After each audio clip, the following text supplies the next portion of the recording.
I wanted to get into more of was if you get a writer who excels. It happens a lot where we'll get somebody that has an entire manuscript, they just plop on you on day one, or they already have 20, 30,000 words, or they're just cranking out 5, 10,000 words every week consistently.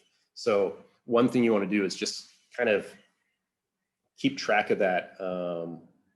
Just stay up to date. Don't fall behind. Spend your first 2 weeks just kind of speed reading their manuscript, just to kind of get a general idea of what it's about.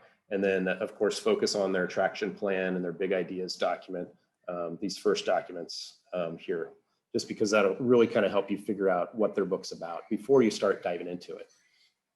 And after speed reading, you might find, okay, this writer needs some work in a particular area. Well, my suggestion is to put them to work while they're waiting for you to review, tens of thousands of words. You can send them copies of some of these documents that we have in the DE dashboard, or in the documents library, which these you can find here under additional research resources and working with writers. So we're constantly adding to these. So if you don't see one in here, let us know and we'll add it. But basically everything is in here that they could possibly need.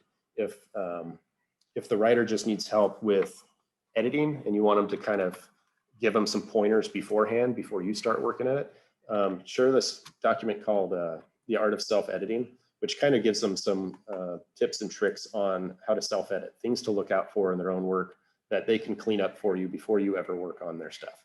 So I highly recommend at least you reading The Art of Self-Editing and also sharing it with those writers who excel. We also have a document for those particular writers, but this is for the DEs. So this is kind of like a training guide on how to work with these writers who excel and different things you can do if you're finding, maybe you get through the entire first draft manuscript before green light date and you need more things to do. This gives you lots of ideas on other things you can work on. One of those is, improving the writer's quality, bringing that up to speed through editing.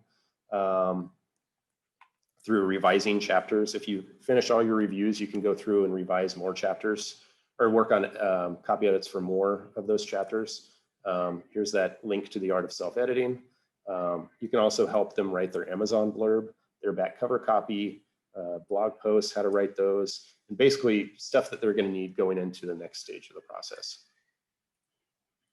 But along with the self-editing, if you find your writer has an area where they need to focus, like prose or their tense or conflict or plot, we have documents for each of those. If your writer is doing more tell than show, this document will kind of show them things they can do to improve that before you ever get to it. So whatever they're lacking or just need to focus on, give them some homework early on while you're reading their stuff, just so they're not sitting around twiddling their thumbs. They can actually be figuring out how to go through their own work and improve on each of these different areas.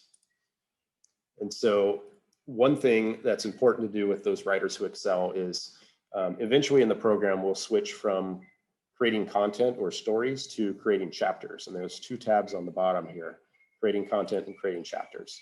And the second tab, for those writers who excel, move them to that as soon as you possibly can. Just get them focused on building their table of contents for the book. Help them bring everything from the content index, if they have it, into this area of the content index for creating chapters. As you can see, this one, there's a lot of different chapters here. This was one of those writers who excelled. She didn't come in with a full manuscript, but she was cranking out 15,000 words a week. And in like 2 weeks before green light, basically had 74,000 words. So what we were able to do is put each of these different stories or scenes that she wrote through revisions. So we were able to do that. And then she linked the revised versions here. And so, so for those writers who excel, jump them right over to writing chapters and using the second tab. You'll just find it a lot easier because this is basically how the book is going to be laid out eventually. And this is what needs to be cleaned up before they submit their manuscript for publication.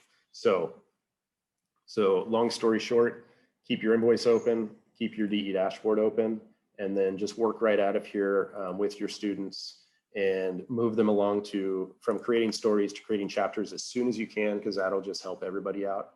And then that's basically it. And if you have any other questions, I'm full of lots of information, some of it hopefully useful. So you can always reach out to me. If you need help finding any of these documents, let me know. If we're missing documents that we might possibly need or other templates, let us know. And we can work together to build this process even better. So that's all I have, and thank you.